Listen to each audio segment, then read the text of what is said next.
চলমান যুদ্ধ পরিস্থিতিতে ইরানের বেসামরিক নাগরিকদের ঘরের ভেতরে অবস্থান করার আহ্বান জানিয়েছে যুক্তরাষ্ট্রের সামরিক বাহিনী। দেশটির অভিযোগ, ইরানি বাহিনী জনবহুল এলাকা থেকে ড্রোন ও ক্ষেপণাস্ত্র হামলা চালাচ্ছে। রোববার এক বিবৃতিতে যুক্তরাষ্ট্রের সেন্ট্রাল কমান্ডার জানান, ইরানের সামরিক বাহিনী ঘনবসতিপূর্ণ এলাকাকে হামলার ঘাঁটি হিসেবে ব্যবহার করছে, যা সাধারণ মানুষের জীবনকে গুরুতর ঝুঁকির মুখে ফেলছে।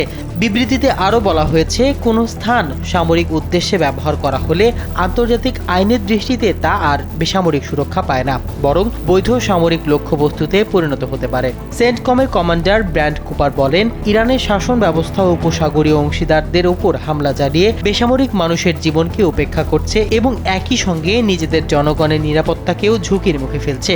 আন্তর্জাতিক সংবাদ মাধ্যম আল জাজিরা জানিয়েছে, এই সতর্কবার্তাটি আগে ইসরায়েল যে ধরনের সতর্কতা দিয়েছিল তার সঙ্গে মিল রয়েছে। গাজায় রকেট হামলার সময় ফিলিস্তিনি যোদ্ধারা বেসামরিক এলাকা ব্যবহার করেছে এমন অভিযোগ তুলে একই ধরনের সতর্ক দিয়েছিল ইসরায়েল।